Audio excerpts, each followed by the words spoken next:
Without further ado, please give a warm welcome to Daniel Jew.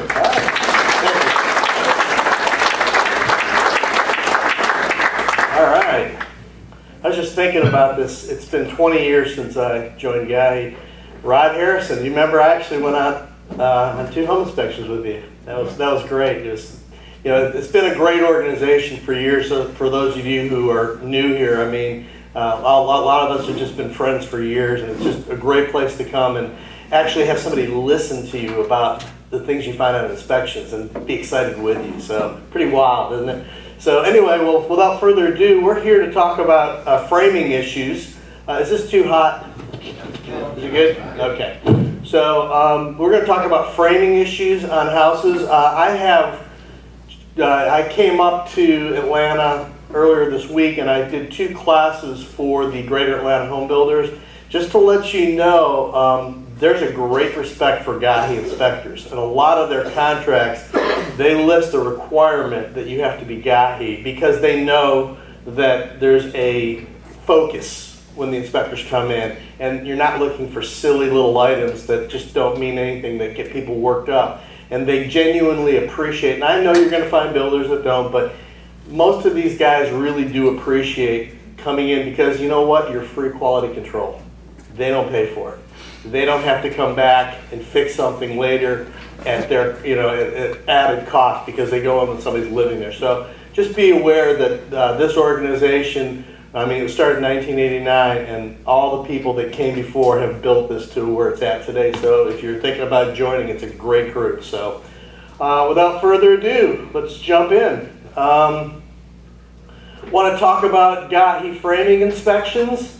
There was a need early when probably around 2000 or so, to really develop a protocol on how we would approach home inspections.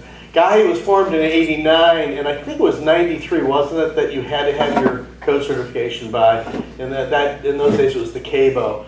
And as a result, we were out doing code certification, or code inspections, but we needed some way to systematize. You walk into a house and you just go, wow, where do I start?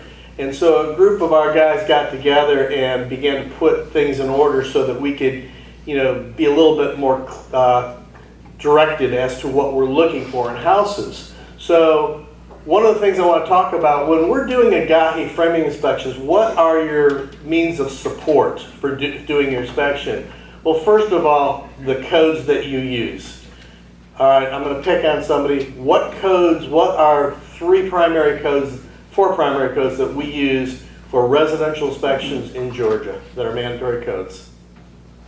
IRC. The IRC, what do we use in the IRC that's applicable? Structural and mechanical. Structural and mechanical. Yeah, we use about the first half of the book because we're also, even though we're doing a framing inspection, we're looking at mechanicals. Because they're coming in, not only these mechanicals, it's a great time because before they're covered up. So in our framing protocol, we've got to think about looking at mechanical and gas things. So about the first half of the IRC we use.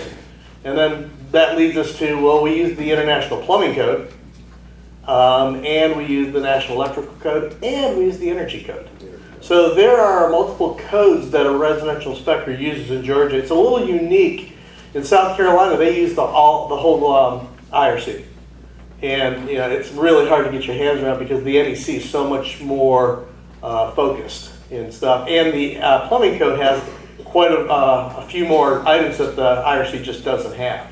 So anyway, but the codes are the bedrock. So the reason I'm saying that is if you have your code certification in the IRC, you might consider going the distance and getting your commercial plumbing, getting your energy code, and maybe even going and there's a separate electrical certification as well that you can get from the ICC. So it just will enhance what you do so that you understand, because you don't want to be citing IRC codes for that, okay? Second thing, the framing protocol. That's what we're going to go over today, and I'm glad that you guys released that to the guys here because, I mean, that thing's just huge. It's really a great benefit. And what you can use that as a template or a prompt to know what you're supposed to be looking at. The third thing is that when you are on a job site and you see something like a window or a door or mechanical devices, water heaters, things like that, take a picture of the label or look for the installation instructions. If you can't find them there, look them up online because they're code empowered. Most of the sections of the code, what they do in Chapter 1, they say that the manufacturer's installation instructions trump code. They're actually a higher precedent. So they can be used to support the findings in your report. And then finally, other GAHI inspectors. If you are a antisocial like Bill Flaherty, Bill doesn't like people, and so if you are that kind of person, this is the wrong group to be for you. I owe you one now. That's right. But you know, the thing is that one of the great things that I have benefited in this organization is we learn from each other. I'm up here telling you stuff, but a lot of what I know is from the interaction from everybody all through the years. We've all taught each other.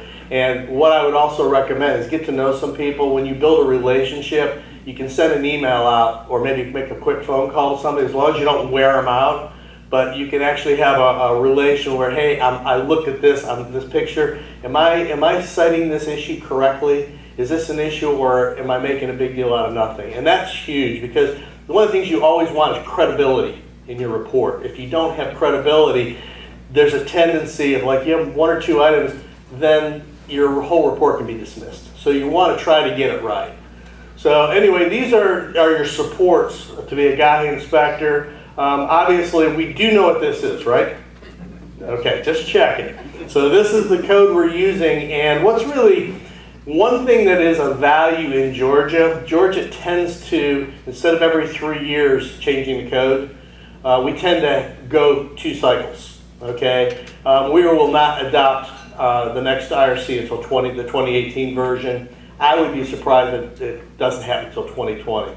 So you probably are going to get a good 6 years out of that book, which is really nice. And then you really need to know about this. For those of you who are new, there's something called the Georgia Amendments. There is a administrative agency in the Georgia government called the Department of Community Affairs, and they regulate the codes at the point. They just make sure that everything's set up properly and things like that for if there's an issue where somebody wants to change a code, you do it through them. And I'm not going to spend a ton of time on it, but these are a list of codes that either have been modified, deleted, or there's some additions to it. You need to know it because you don't want to write up because the IRC says a door that goes from the garage into a house requires a closer on it, and you don't want to write that up because it's been deleted in the amendment. So if you write something up that's not law, then again, your credibility is at stake. So you need to know that. This is a free download at the DCA website. And check them for all the applicable codes. Just do Georgia DCA codes instead of trying to write out the URL there. And this was adopted again beginning of 2014. Let's talk about our protocol for framing inspections. What I do is I'm just going to summarize it short and sweet. I don't. More people, did I lose it? Yeah. Again. So I'll just scream. Oh. What's going on here? Jump back up? Jump back up. Okay. So, but what I'm going to do is I'm just going to summarize this, the protocol. And essentially the overview said the protocol is a move about 3 feet one way. So it's really more of a picking up this thing. See if the connection is moving again. Look, can you guys hear me if I talk like this? Yeah. I'm fine. I can talk. I got a big mouth. Me and Mike are blood brothers. I love you, man.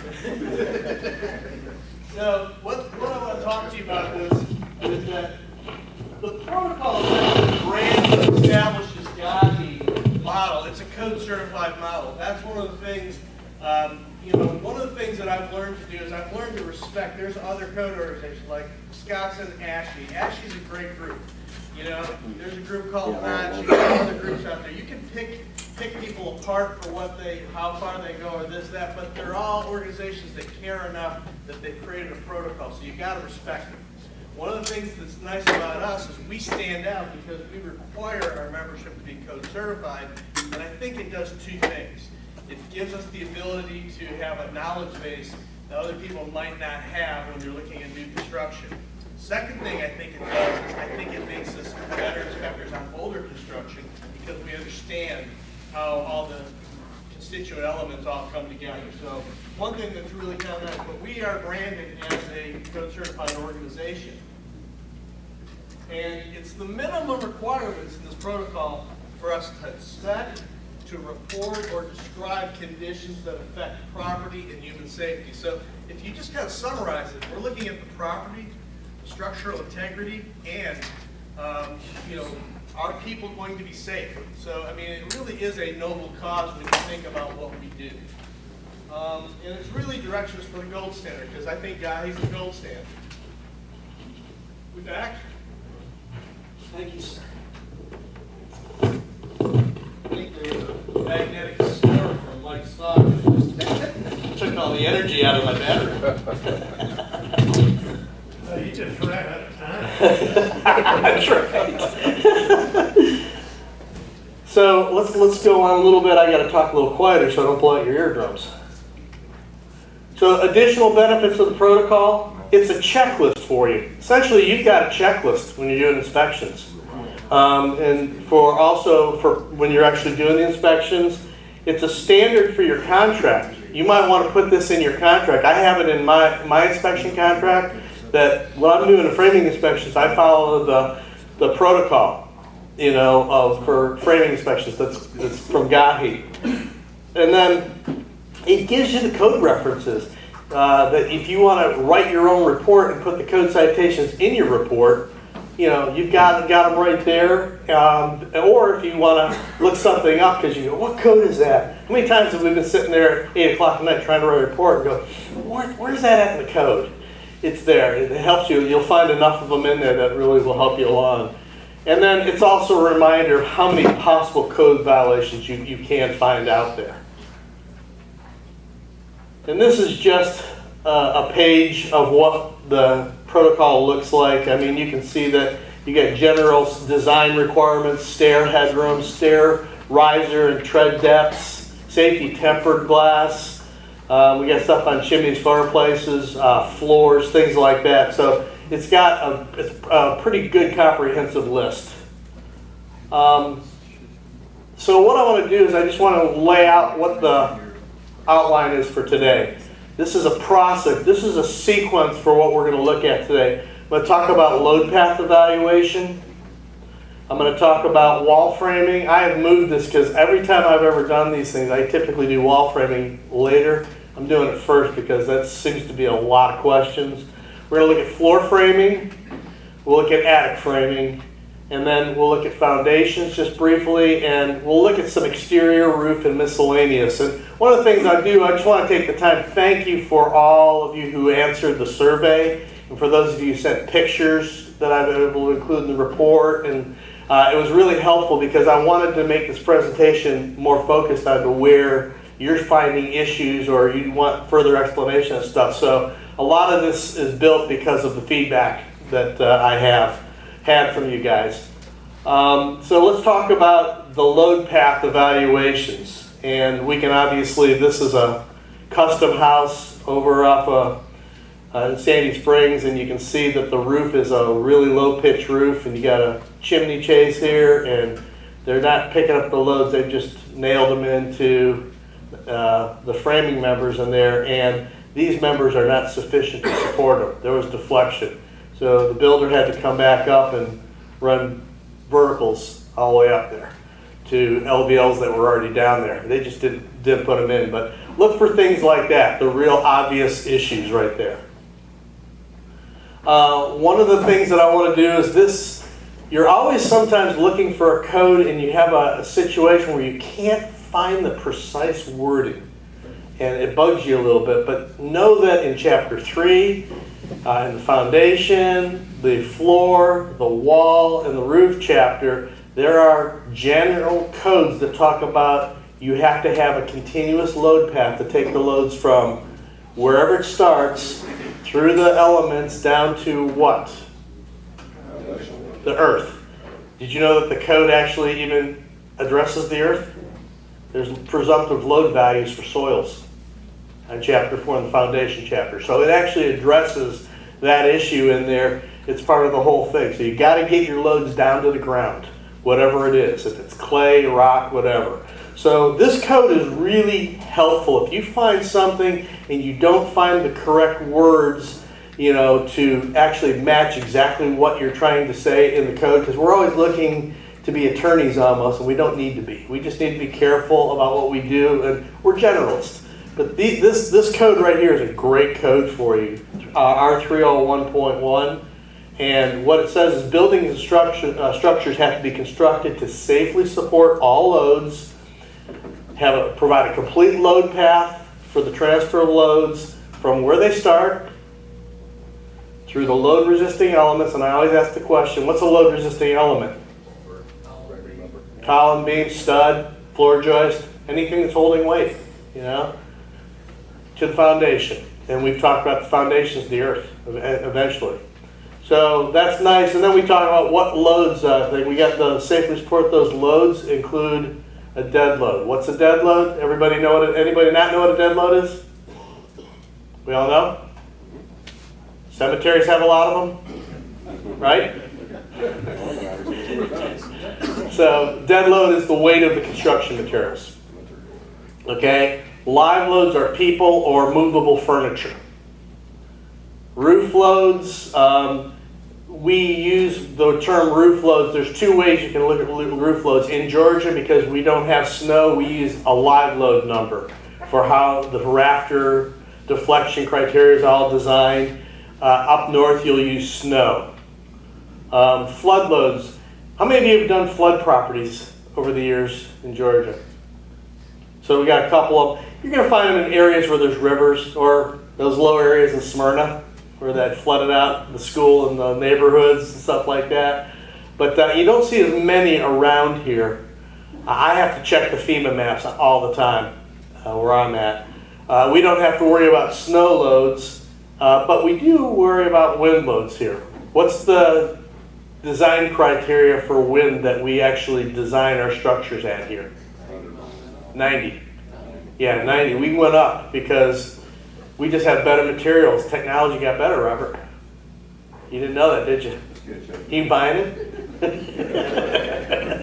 So they use that to establish a lot of different things, you know, especially for the wall bracing and stuff. But 90 mile an hour is the criteria that we for a 3-second wind gust here. So these are the type of loads that we have to design against to make sure our structures are still standing, you know, when just from normal existence. And then of course seismic loads, not too big of a deal in Georgia. We do have a seismic C category up when you get to northwest Georgia. But in reality, if you look at all the codes, they really address brick veneer issues and things like that. There's not a lot of restrictions in the code for seismic in the A, B, and C area that we're in here. So that was supposed to be funny just to break it up. Gee, so I was in a class yesterday and I asked, there was a lot of a mix there, but I had some younger guys in there. They didn't know who that was. Younger guys, do you know who that is? Sure was. Yeah, the old guy said it. Okay, so let's just real briefly look at the load path map here. You know, tributary loading is what occurs when you have members that are in span, and what happens is when you put weight on it, and that weight could be just the weight of its material itself. You put floor coverings or roof coverings, things like that, and then you put people on it or furniture. It creates weight, and it's going to cause, you know, possible bending in there. Well, where does that load go? Well, if it's designed correctly, about half the load's going to go one way and half's going to go the other. That's why they get the word tributary, like we for a river. And eventually that weight is going to hopefully get down to the earth. And then sometimes you'll have scenarios like this, and who loves purlins? You know, I'm just messing with you.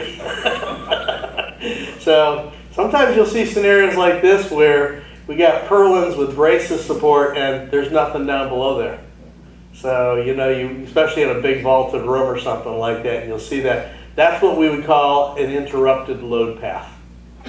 Okay, does that make sense, everybody? We got extra weight on a framing member that was not designed. It's just like a ceiling joist. It wasn't designed to carry that, and you'll get bending on it. You need to bring that down, whether you do it with a wall there or you create an LVL that goes out another area. But you got to transfer that load to something that was designed to take that extra weight.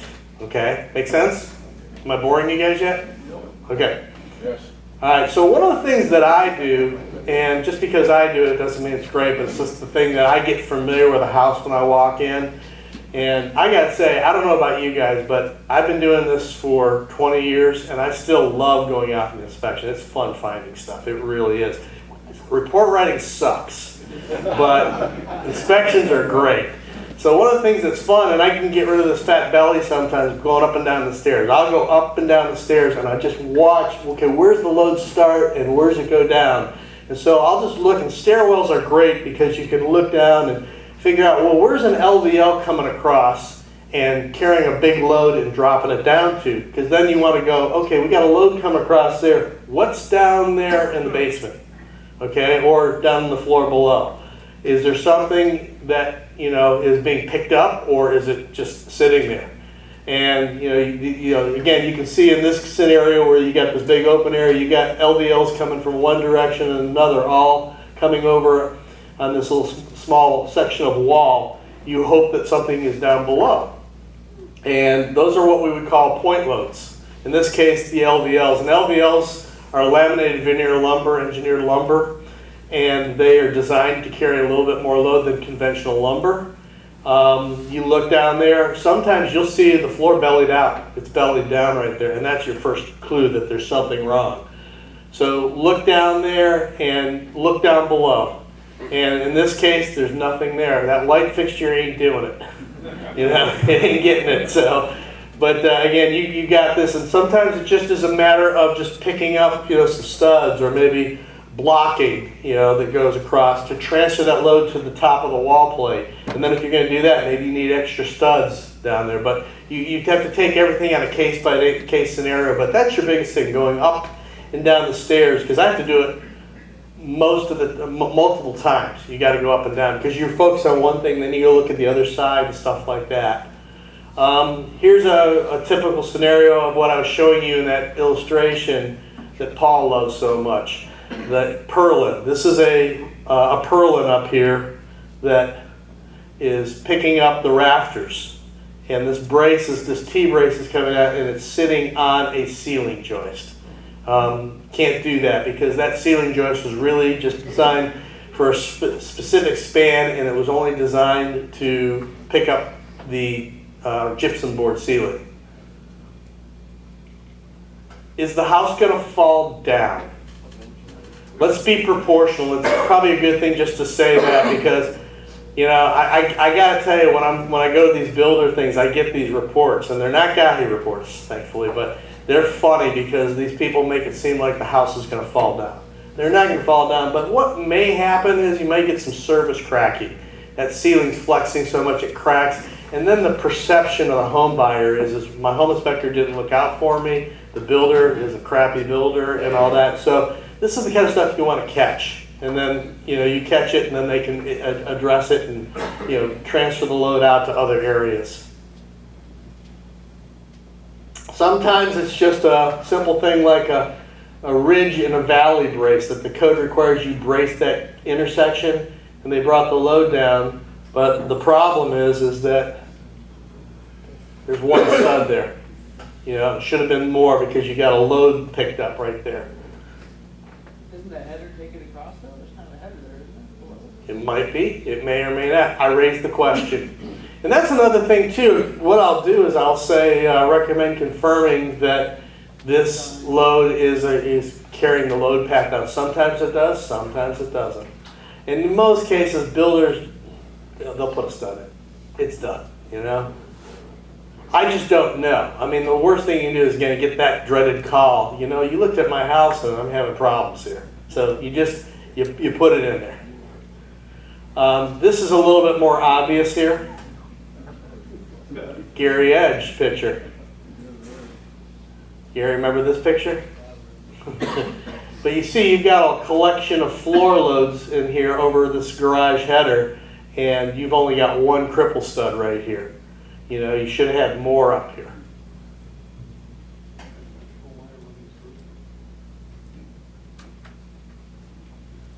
You know, another one right here, you've got this double LVL load coming along here, and what do you got right there? Yeah, you just got really just one stud there.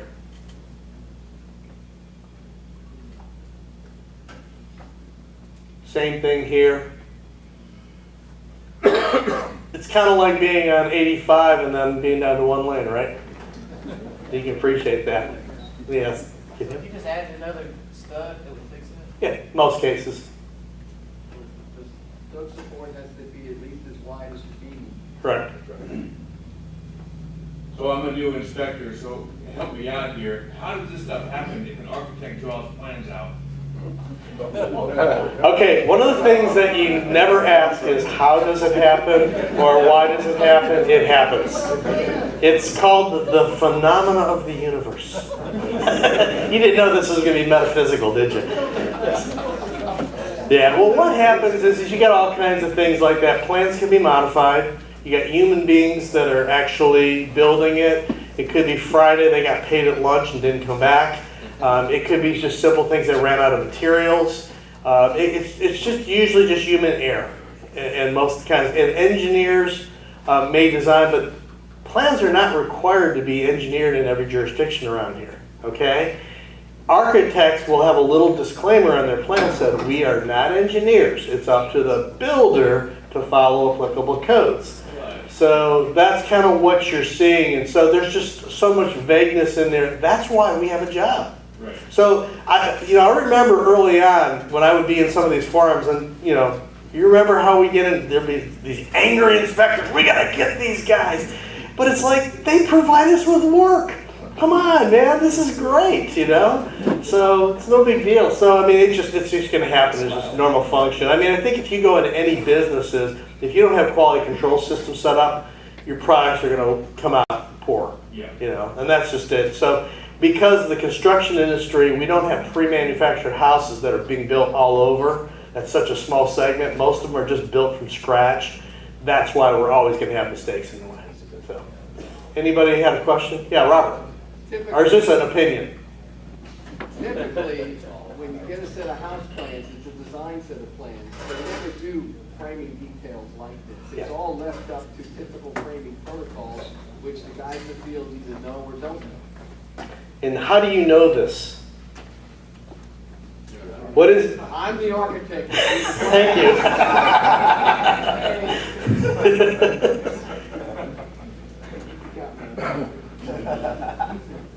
Sometimes you gotta look. So, go ahead. I'm totally new. Doesn't matter. We are too. We're just fooling you. These are somebody else's pictures. We're professional actors. But he sees the guy who would first check that out, correct? It depends. If you got somebody who's really professional, they'll do it. But the problem is that you have all kinds of people. I mean, if you grab a sampling of 100 people and they were all trained to do something and you put them in, you're going to have all kinds of ways that they approach it. And that's the thing. I mean, because the Atlanta building community is a wide array of people, it's ultimately the person who pulls the permit, they're ultimately responsible. By the way, it is mandatory to follow these codes. Whether guys like Chris enforce them or not, it's required by the person pulling the permit to do all the applicable codes. So city inspector comes in, signs off on it. That's not they don't really sign off. I hate that word. They are doing a job for the public. Chris has to go out and they'll give you how many inspections a day? 25. He's got to go out and do 25. Can he spend the detail in the time we can? No. No, you'll look at a little, it's not the whole, you don't do the whole house at one time. Right, but you're going in phases, but even so, you don't have the luxury of that. So really, the city or a municipal inspector, they're just going out as a service just to kind of look for the big picture items. So when the builder says to you, well, City of Atlanta, Cobb County, Fulton County has approved it, they have not approved it. They've looked at it and said, to the best of our knowledge, this house is code compliant, but that's why the state law says whether it's enforced or not. It doesn't mean that Chris is a slacker. It just means that he's trying to get out and do as much as he can out there, and if he misses something, we can bring that information to the forefront. So truly, there is nobody that's truly inspecting each house, that it's, Absolutely not. Well, and you have certain building companies, there are certain builders that actually have their own quality control guys, and I love going to those houses because I go through it, and I spend a lot of time in those houses, but my reports are that little rather than that big, you know, so it's great, you know. So you're gonna, again, it's just a varied thing. I mean, I know builders that have really good reputations, but they get a bad superintendent.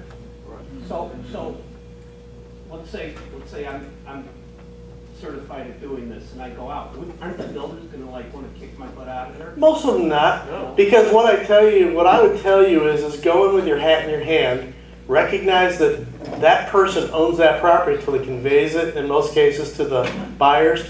I mean, I remember there were a few inspectors that were creating a lot of problems for the rest of us out here when I got started, and I'm sure Rod could probably tell stories even worse ones than that before I got involved, but what happened, I walked out and the builder says, "Oh, you're here to inspect? I'll just come back later." And I said, "Do you want me to leave?" And he goes, "What do you mean?" I said, "Well, it's your property. I'll leave if you don't want me to be here." And he said, "Really?" And we started talking, and he said, "Do you mind if I come back?" And you know, and I said, "Sure." I said, "Look, I'm here to help you. I'm not here to make you look bad." And it's just the way we go with an attitude. If we think that we are coming in and we're going to go out and help these guys, or we're going to fix these guys, go be a cop or something else. That shouldn't even slander the cops like that. So these guys don't have the God complex in a sense. I think you're going to be a whole lot better off. I don't know if about you, but I don't like living drama. I like having a nice coexistence with people, and I can go in and be honest and tell the truth. And in most cases, these guys are very receptive. They might even have a little initial reaction. I've had guys come up to me, and then they'll come up and say, "Hey man, I'm sorry, my sub just ticks me out." And just go with it, you know. But I mean, if you think of yourself as an asset, you're going to go far. And you're going to be welcome on these job sites. So it's really an attitude too. And we don't have to. I mean, you know, we're not like GAHI guys, we're going to save the world. No, we're GAHI people that are professionals, and we want to be good at what we do, and we want to go in. And so we go into a job that they say, "I like this guy. He's coming in and he's really helping me." And that's really what we want to try to accomplish. It's a whole different mentality. So who does your final report go to? It goes to my client, but they'll pass it to the builder, the realtor, all that. There's all the different people, and that was another funny thing too. Because since we're on the subject, when I joined GAHI, I was sitting at a board meeting right away for Tim Birch. I went in there, and I'm not going to name names, but I got chewed out because I was talking about the gentleman wanted to say that we all needed to write these narrative reports. And I said, "I like doing bullet points because I want the builder to understand." He said, "We don't write it for the builder." I go, "Yes, we do. We are writing, and we want to make sure we clearly communicate the issue so we can fix it." So we do write it for the builder. So that's part of your report writing So process. speaking as a person trying to make money, and let's say they're doing 50 homes in this subdivision, this builder is, you're probably gonna have a tendency to have the same errors in most of them. Absolutely. So once I report it to them once, I put myself out of business. No, you don't. Believe me, you don't. Who's been doing this the longest in the room? Bill, how long you been doing it? 24 years. Yeah. How long you been doing it, Rod? 28 years. Paul? 29. 28. So these guys are still making a good You income. see them doing the same mistakes over, even though you told them? Yes. Are you a Yankee boy? Where are you from? Chicago. Chicago? Yeah. You gotta say y'all at least. Can I get about 60 seconds? No, you get 30. Let me kind of put some of this into perspective for you guys, because I get these same kind of questions all the time. In fact, we have people call my office, they'll say, "Well, you know, my realtor says I ought to get a home inspection on this new home, but golly Pete, it's new. What could possibly be wrong with it?" Okay? Now, here's where I have to kind of set you straight on this deal. Building a home is not like building a Ford Taurus. If you go down here, what used to be down here at Hateville, I think it was, where they're building hundreds, if not thousands, of Ford Tauruses with the robot laser beams and the weld and the robot, that's not house building. House building, I'm just going to tell you like it is. These are laborers that come here from all over the world.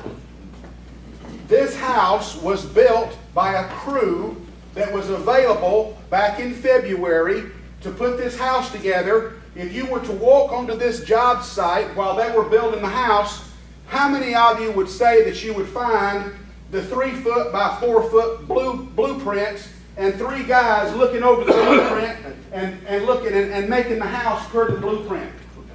You think that happens? I'm sorry, it doesn't. This house was built by a crew that the builder could find at that time to come to his job site and put this house together. And that's how the person did it. That's how he's always done it. And unless you tell him otherwise, that's how he's going to do it again. Okay? He may not know anything about strength of materials or a joist hanger or how to cut an LVL on the ends and so forth and so forth. These are done by hand and they're done by individual crews. And I'm going to give you this last story and then I'll shut up. That's what you said before. Back during the building boom, which we're having now again, thank you very much, but back during the 2006, 2008 time frame, right before the house bubble blew up, I drove up to a job site. The houses were being built in some of these subdivisions, 15, 20 houses at a time. I pull up to the job site. They're hammering and nailing and hammering and nailing. I'm fixing to get out of my car, and this little short man, about this big, had his tool belt on. He come out in front of the house, opened up that ice chest, got in there and got him a cold drink, walked back on the inside, and I looked at the guy. His hammers and tools were hanging off his belt. I looked at him like that. I said, that ain't a grown man. That's an 8-year-old. Wow. 8-year-old? An 8-year-old. That's who's building your house. Is an 8-year-old. Warm body. Because these houses are going up. That's the son or the uncle or the nephew of the fella building the house. I've been at some of these houses and it's been his wife up doing this painting. She's the painter. The wife is the painter. Now, God love them. These are hard-working people, don't get me wrong. But it ain't Robert J., engineer, Mike Markman, professional engineer, Daniel Jewett, got 17 coats.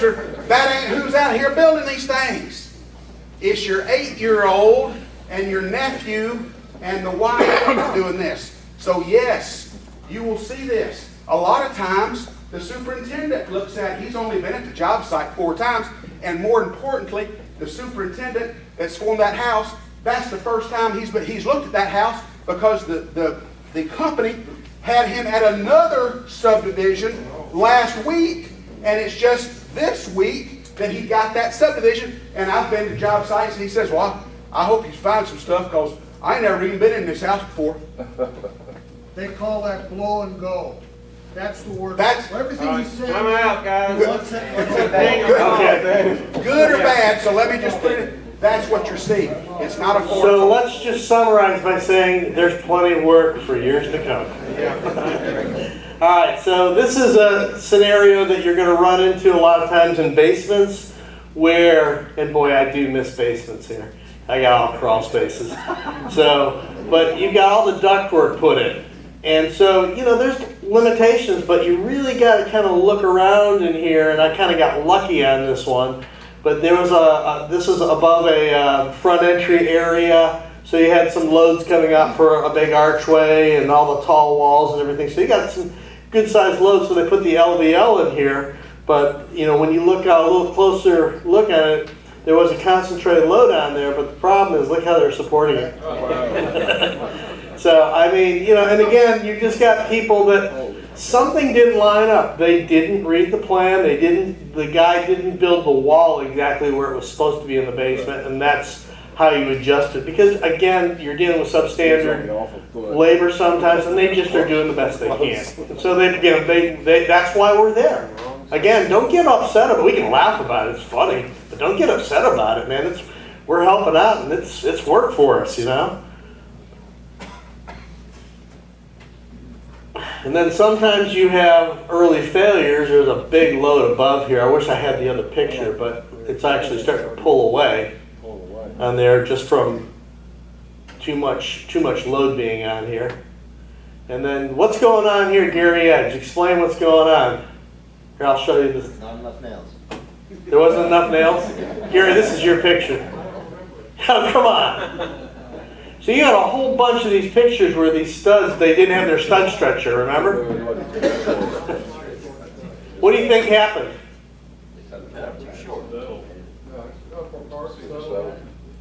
Could have just shrunk too. I mean, it's hard to know. I mean, there's a lot of different things that happen, but you'll run into, so in other words, these nails are not like fiber optics carrying load. Okay, it doesn't work that way.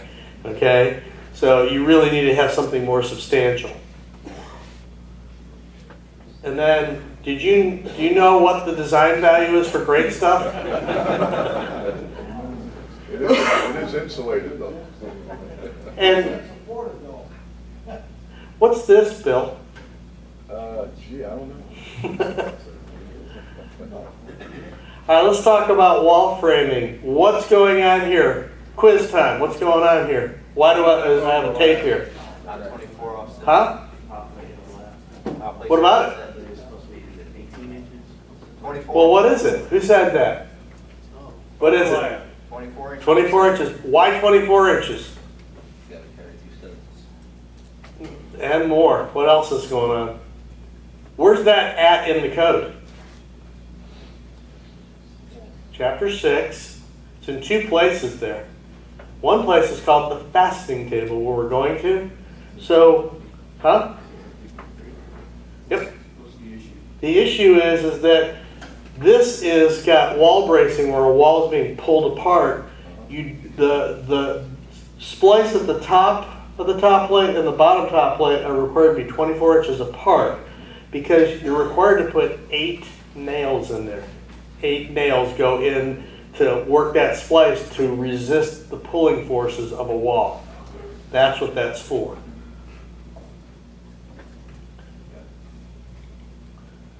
That's where it's at. You got a nice little thing that's numbered, broken up with roof, wall, and floor, and you got it all in here. As a matter of fact, that is right there. Double top plates, minimum 24-inch offset of end joints, face nail in the lapped area with 8 16D nails. It really is in there. Good day. Yes. On the re-inspection, what should the inspector look for as a riveting? Good question. I mean, I suppose that I would just defer it to somebody who's got more. I mean, I'm not going to approve anything because I'm not an engineer. My job is to point it out, so maybe you just refer it to somebody who's a design professional. I know that repairs that have been approved by engineers have included metal tie plates. So that would be, which if you think about, we haven't gotten there yet, but when they overnotch a top plate, a double top plate, you have that strap with 8 nails on each side. There's that 8 nails again. Hey, interesting. So it's probably going to include some type of metal tension strap. But then you transfer liability on the use if you're making a recommendation. So you don't make recommendations, absolutely. You just pick it apart. You just can be the critic. And you don't have to be creative at all. Just be destructive, you know. But I was just curious, and this is a very interesting thing because how many of you do re-inspections? Okay. And so how do you handle when you go back out there and it's not fixed or something's there? Do you recommend that checking to find out if it was done according to a plan, or if it looks funny, do you ever mention it? How do you handle something like that? Or do you get into conflict? I'm just curious. I can say if it's bad, I say it still doesn't appear to be code. Okay, good. That what most of you do? Yeah. Sometimes I say, well, can I get an engineer's letter? Okay. Or can you provide my client with an engineer's letter so that they feel comfortable? That's a good way to put it, because then the builder's like, yeah, okay. So they want to make that thing go away. So, go ahead. Sorry, another dumb question. Well, you're from Chicago. What else is new? Yeah, I remember that. So, since nobody's actually, and I know you hate this term, but signing off, once the drywall's up, this is a dead issue. Until something fails. Yeah, until it manifests itself later on. Exactly, until it fails later. It never So does. then who's picking up the responsibility of that? The builder or the inspector? I mean, you do your best. I mean, that's where you're gonna start talking about having a rock solid contract and things like that, and you're gonna do the best you can. I mean, that's why I think I heard this years ago from there's a guy named Tim Birch who was part of this group, and he said this to me right early on. He said, the best insurance and the best protection you can ever have is to do a thorough inspection. And that's going to require you to know the stuff. And really, if you talk to the guys in this room who've been around a long time, they're going to tell you that there's going to be things that we're always going to miss. But if you're thorough, you do the best. Go ahead, Bob. I would say this. If you're the kind of person who's afraid you're ever going to make a mistake and you're going to cover every base, do not go into the home inspection. There you go. Do not do that because there's going to be things happen. Well, if you have a picture and document it, you don't care if they fixed it, right? You make your recommendations, that's all you can. Again, we're not enforcers. We're not like, Dredd? Judge Dredd. We're not Judge Dredd. We're not going out and enforcing and getting people to toe the line. Our job is to just point out the issue. We discover an issue, we point it out, and we move on. It's not our responsibility to be the advocate. How long do you keep that file of that inspection? I got files from all the way back. I started, everything's electronic now, so it's easy to keep. Okay, so I wanted to highlight one of the wall ones in here as an illustration. This is a code that I use. I'm going to show you the application. A built-up stud is when you have more than one stud nailed together, okay? And you're required to at least use 10D nails, or that's the length 3-inch by the diameter, every 24 inches, okay? We got that? So that's what I used it for that. So, again, is that nailed 24? No. Well, it's work for us. Come on, you guys are still getting mad over this. You guys need to have a beer. We need to have beer here. It'll just make it a lot more fun. Jiminy. Yeah, you're another Yankee boy. You like beer in the morning, right? All right. You're an Irishman, I can tell, right? So again, we've got another stud that's not even nailed. It's like a kind of acting like a brace in here. It's not nailed on there, it's popped off. Wood putty? Let's talk about sill plates. Probably you're always going to find one sill plate issue in just about any new construction house. That's just going to happen. One of the things I want to do is there's a code in Chapter 4, that's the foundation section, that is called foundation anchorage. It's about attaching the sill plate to the foundation. And it goes something like this, okay? We know that's a foundation, that's a sill plate, right? Everybody with me? Okay. So those are called anchor bolts, okay? The code says that the maximum distance of the bolts is 6 feet apart, okay? And that's assuming that you're using a 1/2-inch bolt. Now, they could, I never see them, earlier, you might see on older houses, they sometimes would use 5/8, but the standard is 1/2 inch, and that's what you're going to find. And these are required to be embedded at 7 inches. So that's the design criteria. The reason I'm saying that is because we're going to look at the Simpson USP straps. Their holding power is based on that standard. As if a 1/2-inch bolt was embedded 7 inches and no further than 6 feet apart. So that's the design standard. Okay? Strapping is not required? We're going to get there. Man, I tell you what. Cubs fan? Okay. So, it's interesting they have to say washers and nuts have to be tight. Why? Because somebody wasn't doing it, right? We got to have 2 bolts on any plate section. At least 2. That's the minimum. Okay? Makes sense, right? You don't want to have one in the middle and it moves on pivot. Also, you gotta have a anchor within 12 inches of the end of a plate, okay? And that could be a beginning end or a splice. And you can't be any closer than 7 bolt diameters. I'm gonna do the math for you, because I know you're home inspectors, but that's 3.5 inches. Go back to Carolina. It's getting ugly. But you can't be any closer than 3.5 inches from the end. Okay? Because once you're getting closer, you're losing the holding power. The wood's not there. So these are all the standards that are all in this code here. Did you know all that was in there? Sure. Wait, if your steel plate's only a foot, I think they give you an exception on 2 bolts per plate. Who's they? The IRC. Okay, I just want to make sure you knew they. I didn't know if it was Chris or somebody that had a secret meeting. There are a couple of exceptions for offsets and stuff. I just didn't get into it. In general, this is the standard. Because I'm trying to keep it, if I get too granular here, you're here tomorrow morning and the church people are going to throw us out. Okay? I had to distill this down. This was probably about double the size, and I've cut it back. Because I never finished this thing. Yeah, Bill? Yeah, just one quick note. You often see when you miss the 12 inch from the end at the basement door, because they cut them. Oh, yeah. Lay them out, then they cut it, and then there's nothing on the side of the door. Well, I'm glad you said that. I have a picture coming. Oh. All right. See, you're going to find this in these presentations. There's so many things that occur that we all experience that somebody say, well, I don't, and then usually there's a slide. I'm going to get there, I'll say. So, no, it's okay. You're actually reinforcing this. This is good. But you're just proving my point that these things occur over and over and over again. And it's not like you're not going to find them. And it's not like you have to be a rocket scientist to actually find this stuff. You just have to be thorough and just know the code. Stuff like this right here. Here's a situation here that what's the problem? What's the requirement? 12 inches. Okay? It's missing an anchor and a splice. That's so common. Okay? And you see this is good. You put your tape out here and kind of realize what's the distance in here.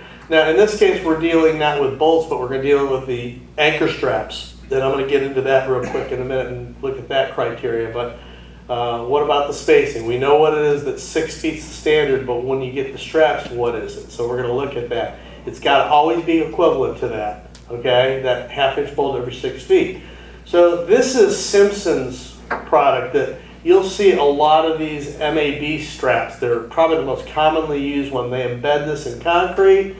And this is one way you can do it. If you brought the strap straight up and you drilled a hole in the center and wrapped it around each side of the plate, that's a correct installation. Or if you bent it in the concrete and had it come out and then you wrapped the sill there, that's correct. If you bring it straight out and just sit there and wrap it here, here, and here, that's not correct. Simpson does not approve that because you're not getting a bearing area and you're also fatiguing the strap with too many bends in it.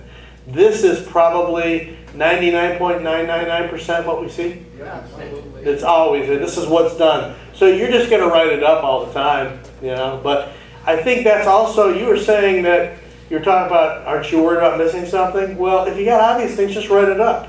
Just because they do it, it doesn't mean you ignore it. So that's what I'm saying, you're going to have stuff in your report all the time. Are they going to fix it? Probably not in most cases, but occasionally someone will put like a Hilti or some type of thing to supplement it. And it just depends on who the builder is, stuff. But one of the things I wanted to point out here is that MAB strap here, the equivalent for 6 feet is 3.5 feet or 42 inches. So you can't make those things go 6 feet. They got to be every 42 inches. Okay, so that's the difference. And again, this stuff is so nice and available. If you haven't, for some of you new inspectors, what I would do is I'd create a tech folder on your computer, break it down into the sections, wall, roof, whatever, and have the Simpson spacing thing right there so that you can refer to it until you just know it. I mean, I have this as a JPEG that I pop in my report. So I just throw in the report so that it's like, okay, he really knows what he's talking about. They'll still trash you anyway, but you do whatever you can. Yeah, this is what you're going to see all the time. See, the strap came straight out, which is no problem if it was coming through a hole in the center, but not to wrap around. And this bill is your cutout door for the back door. They're going to be cutting it out.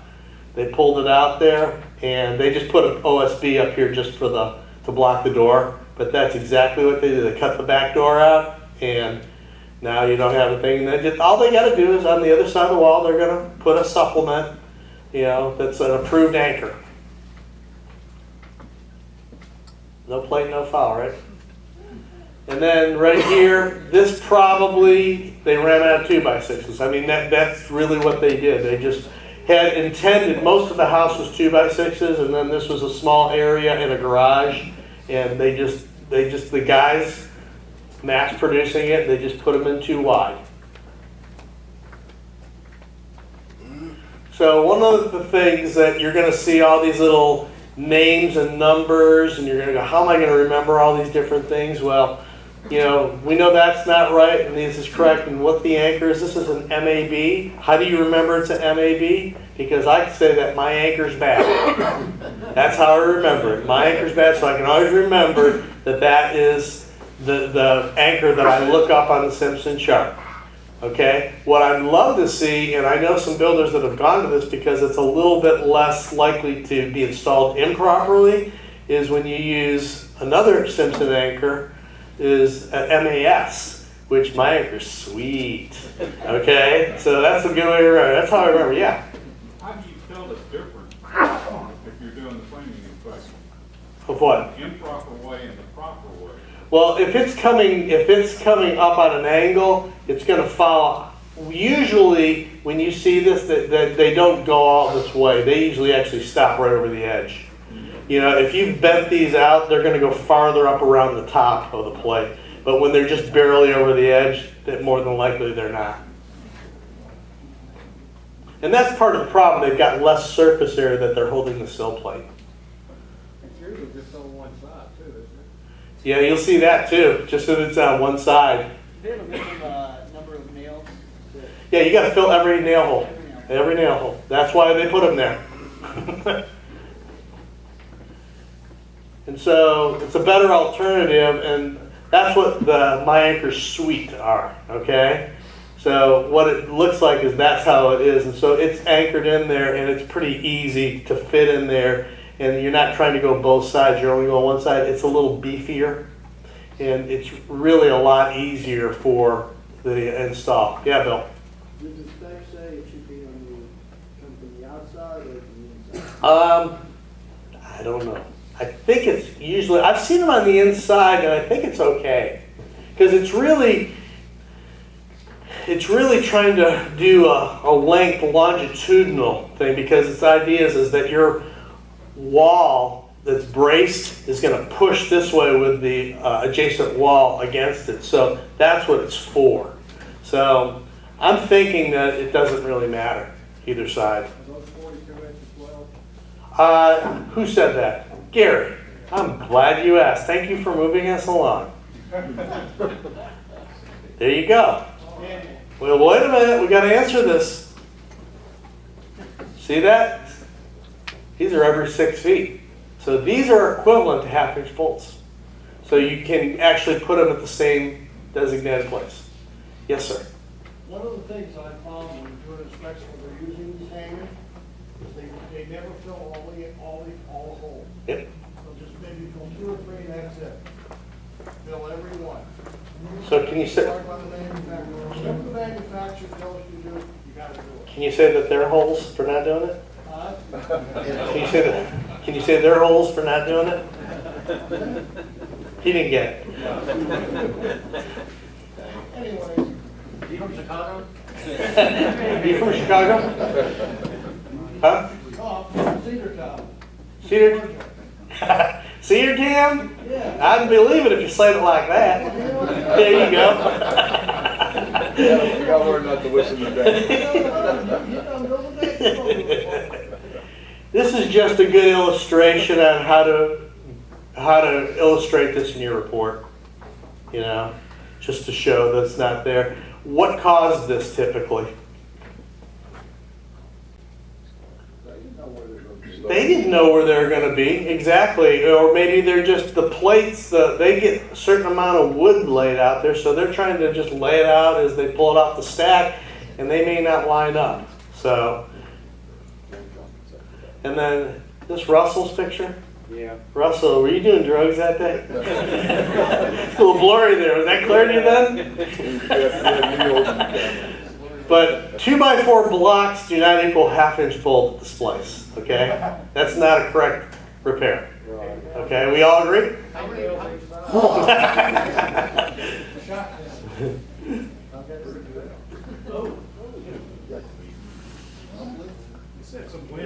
Is that a code violation? What do you mean? That's not a continuum path. That's right. Eventually, if you get a big old bunch of people in there, they'll drop it down. When you add the live load, it'll settle. There you go. Also, there's another code violated, isn't there? Yep, that's a stud code. We also say, when we don't sometimes say stud, we say Robert. We mean studs. But all studs are required to have full bearing on the bottom. So there's 2 code violations in there. So sometimes it's fun to throw. Isn't that kind of nice, Mark? You throw 2 codes in there, just make your point, right? Yes, sir. What about the bottom plate? What about it? Is there a code section about full bearing on the bottom plate? Actually, there isn't, but it's the transfer of load. So I think you can go to the beginning of chapter 4, which says continuous load path. And so if you felt like there was too big of a gap. Hey, Dana? Yeah. That anchor bolt there looks like it's just a bolt going down. Yeah. There wouldn't likely be a J end to that in the foundation. This is actually one of those Titan bolts that Simpson uses that actually, they put it in because they should have had a bolt there. So these are actually after the fact. Okay. Yeah. Yes, sir. What about scabs? You mean labor? On the, on like, 2x4, 2x6, sometimes they put the scab up and not full bearing on it. They put the scab down. Oh, just in case you had a break in the framing member or something like that? Sister. Oh, put something in here? I'm not designing anything. It's not my job. Yes? Real quick, so the sill plate and the full bearing, because I'll see sometimes when the sill plate's overhanging the foundation, a half inch to an inch. Write it up. Okay. Write it up. I don't know. I mean, let me tell you this, just from an engineering standpoint, the code actually, and I've talked to enough engineers, and if somebody wants to tell me I'm an idiot, I'll say it, but if you look at brick veneer, you got to have at least 2/3 of that on the lintel or bearing, and 1/3 can go off. So theoretically, I'm assuming that if you had at least 2/3 on, you're probably okay. But if it's off there, I'm writing it up. Again, if we're not engineers, we just write up anything that's an apparent discrepancy because we're not sure why it's like that and what it's going to do. So we might as well just illuminate it and let somebody else deal with it. Yeah, Bill. On the retrofit there, what's the spacing on those? I think that the Titans are, every 6 feet. But I think it's going to change depending on what you're using. I know that some of those shot Hiltis were 18 inches. Yeah, so some of those, the ones that are powder actuated shots, you be careful because some of those are not approved. And that's something I didn't bring up. There's something called an ESR report. If I have a product that I want to use to come back and repair where somebody doesn't have an anchor and I want to sell something that shoots out of a gun, if I want to make it code approved, I run it through testing and then provide the testing materials to the ICC evaluation service. And then if everything lines up and the engineering is confirmed, they'll produce a report. If you guys go to the ICC website, there's a little ES label, you click it, and you can actually type something in and see if somebody has a code approved ES report. For guys like Chris and Mark, when you were in inspection, somebody gave you an ES report, you'd usually be just fine with it because it shows you that it's an alternative product. Because the ICC and the IRC, it says that you can use alternative products if they can comply. And it makes it easier for the guys that we're enforcing to be able to see, yeah, this is ICC approved. It's approved, not that the ICC approved it for the engineering, the ICC vetted them to make sure that the engineering was done properly and it does match. Make sense? Or did I just confuse everybody? Well, is it okay if it's double? That's a triple. Yeah, but we only got a double floater. And then right here is what's code citation allows 3 nail support. Robert, you're too serious. That was a joke, man. You're way too serious. You're frowning, man. And then, of course, we've got energy code, right? Ventilated stud cavities. These are not from the same house. These are not. This is all some stuff that I had actually the last 2 years. I mean, you're going to see a lot of this stuff. And then we got this stuff. How many of you seen this? This is a sill plate, right? What is that called? Wayne. Who said that? You knew that. Good job. That's the term that you're essentially getting the edge of the tree. What could they have probably done? Flip it over. Yeah. Wayne. W-A-N-E. It's just a term for the edge of a wood, the rounded edge. You don't have to record it. And then also, it also comes in non-PT. Oh, that's right. That's just my word. So let's talk about, we'll talk about cutting and notching and putting holes in studs. We've all seen this picture in the IRC, and I probably have told you this all the years I've done stuff in presentations, but I want to reinforce this. This picture applies to an exterior wall and a bearing wall, okay? So we're going to look at another picture, which is an interior non-bearing wall. Is there any scenario where you have an exterior non-bearing wall? No. Are you sure? How about a gable wall? A gable wall theoretically is carrying its own dead loads, but it's really... If it's a truss that supports that on the end of the gable. Well, but you think about it, most framing on conventional box houses, the framing goes front to back. So on a gable house, those side walls aren't loaded up by floor and roof loads. So, what? If it's stick built, it's supporting that. Yeah, so just think about this. If you have an exterior non-bearing wall, why would they put it in the same category for notching and boring limitations? Go ahead. It says exterior and bearing walls. It doesn't say exterior bearing walls. That's what I said. But what it's saying is that exterior walls don't have to be bearing walls. That's what that means. Exactly. Okay. My point. That's my point. Why are you getting mad at me? Just because you don't show up on Alex, do you have drugs? Yeah. He needs drugs. Definitely. So, but why does an exterior wall that's non-bearing fit in the same criteria? Because it's got less load on it. So why are they making it so that you can't put as big of a notch in as a non-bearing wall on an exterior non-bearing wall? Why would it have the same? Thank you. It's because of wind. Just so that, because you're going to get asked that question, the builder will say, there's no weight on this wall. Why are you doing this way? Another advantage to knowing code and understanding them is when somebody asks you a legitimate question and you can give them the answer, they'll respect you. Okay? So you've got wind loads that are pushing this wall, so that's why you can't compromise it. So one of the things that you're going to see here is the notch in a stud cannot exceed 25% of the actual depth. Okay?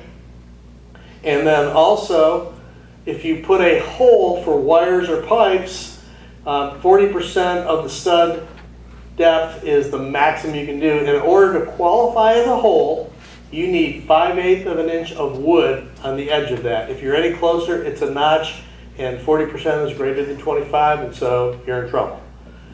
If you have 2 studs that you need to go through, say you have a plumbing pipe that you need to run here to a drain, or you need to run it up from a fixture here, up out the roof for a vent, you are allowed to go between 40 and 60%. And then you double the studs, but you can only do it for 2 studs. Okay? What's that? Stud shoe? Put a stud shoe A Robert shoe? We're getting there. You know it. He started it. He started it, Michael. So interior non-bearing walls. Because there's not weight on it, this would be a partition wall, a wall between a closet and a bedroom, things like that. You can actually notch it up to 40%, and you can put a hole up to 60%. And that's kind of stuff that we see all the time, because usually it's a plumber that is going to go through this stuff. Okay? And that's how we illustrate it. And just to show you, just so you get an idea, on a 2x4, 40% maximum hole would mean that you can use a 1-inch pipe, because a 1-inch pipe is an ID number. The outer diameter is actually 1.315. So a 1-inch pipe is probably the maximum size you're going to see in a 2x4, and the 60% allowance is an 1.5-inch pipe. Okay? So if you see something bigger, you know it's out. You got a 2x6, you can put an 1.5 inches at 40 and a 2.5 at 60. So it's kind of nice, because if you kind of get that in your head, you can just look and say, that's overcut. You don't have to get your tape out and go, let's see, 60, see 3.5 and 60%. You don't have to do that. And then Robert, your fashion line is here. So y'all seen these? These are the stud shoes. And guess what you got to do with the holes? Fill them all. So with putty, because it's going to be hard, they didn't get the holes on this side. So it's going to be a lot of fun to try to get them in here with that pipe in the way. But that's actually in the code. They allow stud shoes. If you've overnotched, you put these on, that'll beef it up. Yes, sir? Fill the holes. Fill the holes going through. Yeah, you got to have nails. Yeah, yeah. Do you have a problem determining a weight-bearing wall when we've got engineered lumber? You know what I mean? Sometimes when you get, like you're in the upper floor and you've got roof ceiling truss, they're coming across the walls, but they're not necessarily weight. Oh, I see what you're saying. So a truss really is theoretically supported on front and back walls. Maybe not. Yeah, so that interior wall theoretically is not a bearing wall. It's not supposed to be. Yeah, so I treat it as a non-bearing. But you'll see them put headers and, you know, just like Right. Yeah, because that's the way you do it. Yeah. Daniel, is there a point, I mean, I guess it's common sense that you can't use a shoe, you cut it up too bad? That's a good point. That's what I run across. I mean, they use those things and they cut the whole stud in half just about. They put a shoe on there and they think it's okay. I wish I'd have looked that up. There's got to be some limit.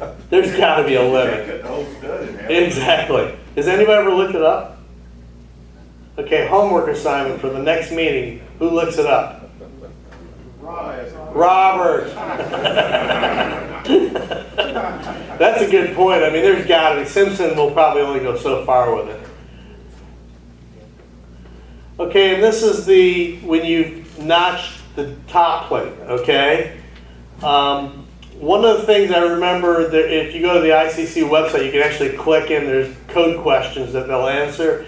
And one that they answered years ago is, if you've got a double top plate, do you need 2 straps? Because sometimes I used to see them, 20 years ago, they always had 2. But they only need 1 because this is a tension strap. It's just resisting that wall from being pulled apart. Sort of like that 24-inch offset rule. It's the same principle. And it's any time that you have an exterior or a bearing wall where your notch is greater than 50% of the plate width, okay?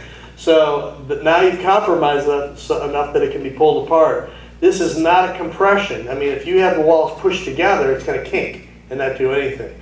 So it's really designed just to prevent that pulling apart, okay? That's what it's for. And the other thing that you got to know about this thing is that it's got a minimum size, 1.5 inches, and it's got to have 8 nails on each side. It used to be 6. Now it went up to 8, but that's what that's for. Are you gonna cover the exception to this? Well, let me finish this and I'll let you do it. No, I have a question on that. Okay. So this is what we used to see a lot of, and this was a big oops. It's gonna go here, and then they put it there.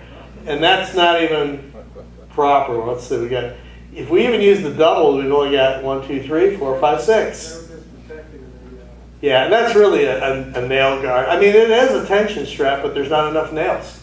I mean, theoretically, this would be okay if you had 4 here and 4 here.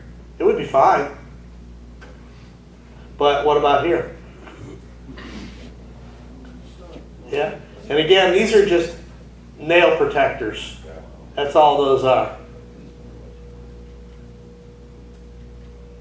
And then you got this, just a nail guard.